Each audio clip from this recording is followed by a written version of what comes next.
पता नहीं क्या भेड़े घर च आ गया, कपड़े नहीं धोते सारे।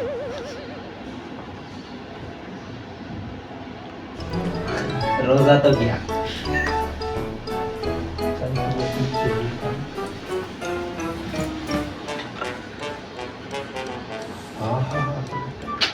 कुड़ी तो अच्छी है।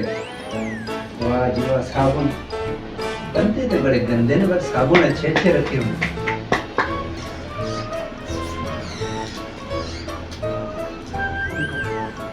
आइए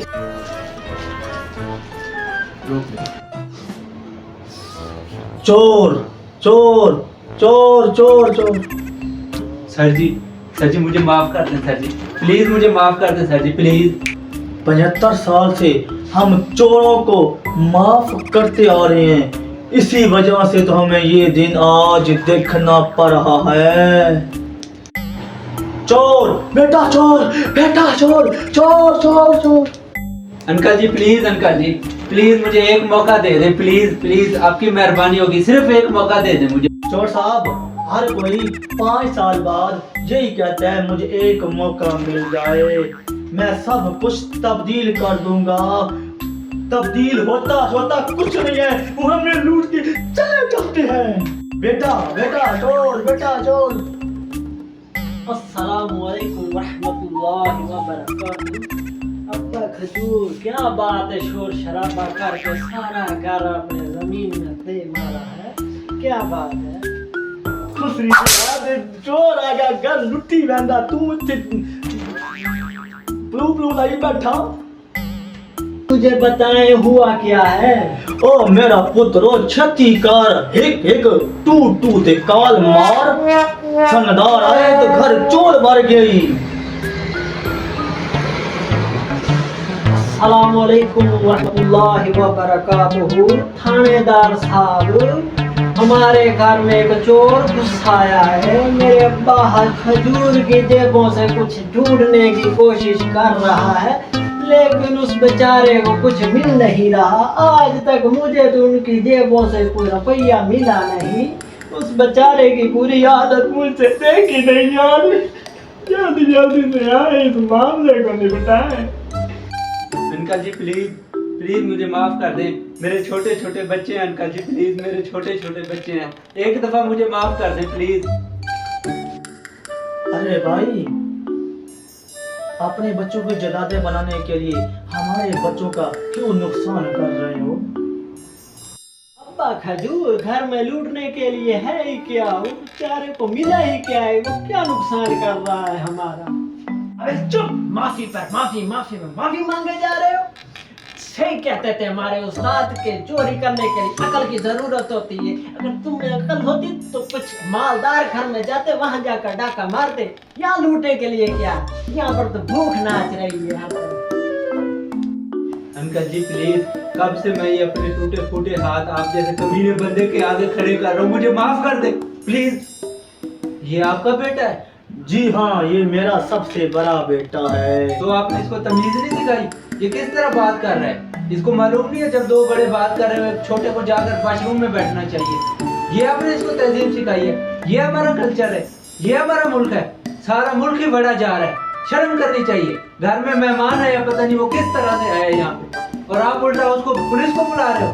खिदमत करनी चाहिए थी मेरी, माह रमजान है, मेरे बच्चों के लिए, मेरे लिए कपड़े रोटियां जूतियां देनी चाहिए। अब आप जूतियां खाने को मुस्तैक हो, बंद करो। चोर है तू, चोर बोलूंगा। नहीं नहीं थानेदार साहब, ये मेरा अब्बा खजूर है, ये घर का मालिक है। चोर तो तू चोर है। नहीं, हम सिर्फ शक्ल से चोर लगते हैं, असल चोर तो थानेदार साहब। और सॉरी दे आप। थानेदार साहब, आप मेरी बात को देखें, समझे आप मेरी बात को।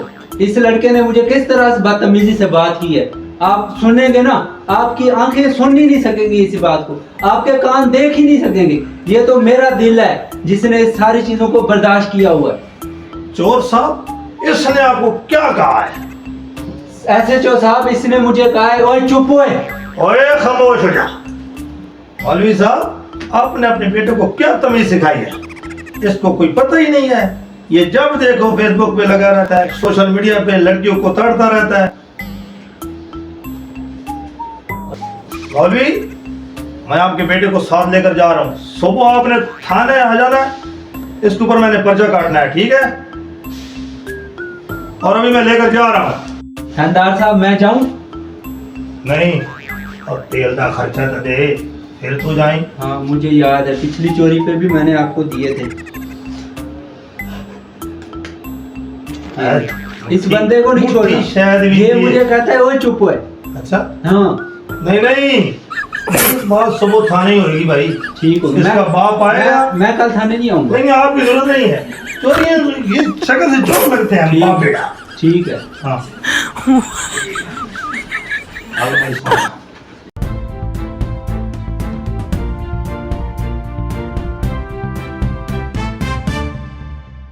वालेकुम रहमतुल्लाहि व बरकातुहू। आप देख रहे हैं धनिया न्यूज़। कल रात जो चोरी की वारदात हुई वो जंगल में आग की तरह फैल गई है। एक मजलूम चोर पर जो अपने बच्चों के लिए मेहनत कर रहा था, पार्ट टाइम अपना काम कर रहा था, उस बेचारे उस पर बहुत ज़्यादती हुई। उसके छोटे छोटे बहुत सारे बच्चे हैं, 25-26 के तो बच्चे हैं, 3-4 उसकी बीवियां हैं। उन बच्चों के लिए मेहनत कर रहा था, उस पर तशद्दुद किया गया। और जो उस मेन मुल्ज़िम था इस मामले का, चोरी डकैती का, जो इस मामले का, वो आज वो जेल में ढका हुआ है। हमने आज इस वक्त उस शोदे मजलूम बेचारे शोदे को, चोर को, हमने इस चोर साहब को हमने इस अपने स्टूडियो में बुलाया। और उस जालिम जो उसका बेटा था जिसने तशद्दुद किया उस बेचारे चोर पर, उसके वालिद साहब को भी हमने स्टूडियो पर मुखातब किया हुआ है। उनसे आपको मिलवाते हैं। अस्सलाम वालेकुम चोर साहब, आप अपनी ज़बानी बताएं कि क्या मामला हुआ, क्या मसला हुआ, कैसे ये वाक़या रूनुमा, इतना दिल को तहस नहस करने वाला वाक़या रूनुमा हुआ? आप अपनी ज़बानी से हमें बताएं, नाज़रीन को बताएं। जी वालेकुम अस्सलाम। सबसे पहले तो मैं आपका शुक्रिया अदा करना चाहूँगा कि आपने मुसीबत की इस मोटी मोटी घड़ी में मुझ जैसे मजलूम, शरीफ, ईमानदार, छोटे छोटे अंडे चोरी करने वाले चोर को आपने अपने इस इंजीनियर लोग के स्टूडियो में बुलाया है। आपका बहुत बहुत शुक्रिया। लेकिन जो बाहर आपका गार्ड खड़ा हुआ है ना, वो बड़ा बदतमीज़ है। सबसे पहले मैं आपको दिखाता चलूँ कि मैंने क्या चीज़ चोरी की है। ये है वो उन कुत्तों का ख़जाना, उन जालिम लोगों का ख़जाना जिन्होंने एक गरीब की इज्जत को गंदी मिट्टी में मिला दिया। बड़े गंदे लोग हैं। ये तरबियत है उस बंदे की, ये सब कुछ सिखाया। मुझे तो समझ नहीं आ रही, ऐसे माँ बाप को दाने वाली गोलियां खाकर मर जाना चाहिए। मरते नहीं, कम से कम उन गोलियों से बेहोश तो हो जाना चाहिए। चले आपको बताता हूँ। मैं कल रात गया उसके घर चोरी करने। मैं पता नहीं किस तरह गया, पूरा घर छान मारा। पता नहीं ऐसे कमीने लोग थे ना, उनके घर से मिला तक पता नहीं क्या कितने कितने गंदे गंदे अच्छे अच्छे कपड़े। यहाँ तक मैंने, एंकर साहब मैं आपके सामने क्या बताऊँ क्या, मेरे पास वो अल्फाज ही नहीं है। थोड़े से अल्फाज हैं तो आपके पास दे दे। अंडरवेयर तक मैंने उनकी चेक की है, वो के अलावा वहाँ मुझे मिला ही कुछ नहीं है। ऐसे घटिया लोग थे, समझ नहीं आ रही थी। अच्छा किया हुकूमत पाकिस्तान ने उस जालिम दरिंदे घर वाले को, मुझे तो लगता है अगर मैं जज होता ना तो मैं इसी वक्त फांसी के कागज पे अपने पाँव के अंगूठे लगा देता। इन जालिम लोगों को इबरत का निशान बनाना चाहिए। ये है वो घटिया साबुन, ये है वो, देखें आप, ये है। मैंने हाथ क्या धोए, मेरे हाथ ही काले काले हो गए। पता नहीं वो इससे कैसे नहाते होंगे। ऐसे जालिम घटिया लोग थे। मैं तो यही कोशिश करूंगा, मेरी हुकूमत पाकिस्तान से गुजारिश है कि उस बंदे को जल्द से जल्द फांसी दी जाए। इसी रमज़ान शरीफ में फांसी दी जाए ताकि इस जैसे बंदे खामोश होंगे, हमारे जैसे गरीब चोरों का रोजी खुलेगा। पाकिस्तान पाइंदाबाद। नाजरीन, अभी अभी आपने सुना है इस बेचारे मजलूम की दर्द भरी दास्तान। ये सुनकर मेरा तो कान फट गए हैं, दिल मेरा खून के आंसू रो रहा है। मैं आपको दिखा नहीं सकता क्या मेरे अंदर वो फीलिंग्स हैं। वो दहशतगर्द इंसान तो इस वक्त पुलिस के कटहरे में है, लेकिन हमने उसके एक सख्त खड़ूस वालिद साहब को यहाँ पर मदऊ किया अपने स्टूडियो में। अभी उनसे आप ये इंटरव्यू करवाते हैं।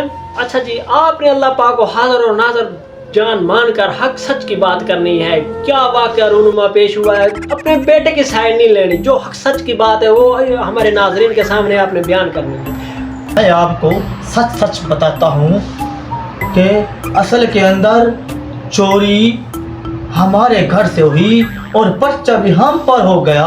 इसी वजह से तो मेरा बेटा आज थाने के अंदर बैठा है और उसके ऊपर सजाए मौत सुना दी जा रही है। मुझे समझ नहीं आ रही, ये तो मुझे जलील करने के लिए यहाँ पर बुलाया जा रहा है। ये हमारा मुला किधर जा रहा है? और मेरे खुदा और मेरे रब, कैदी 804 कब बाहर आएगा और मेरे घर को कब सुधारेगा?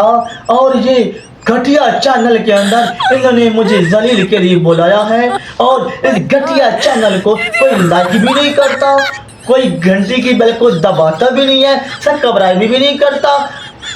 ये निजाम तो सारा बढ़ गया। मुझे जहाँ जलील के लिए बुलाया था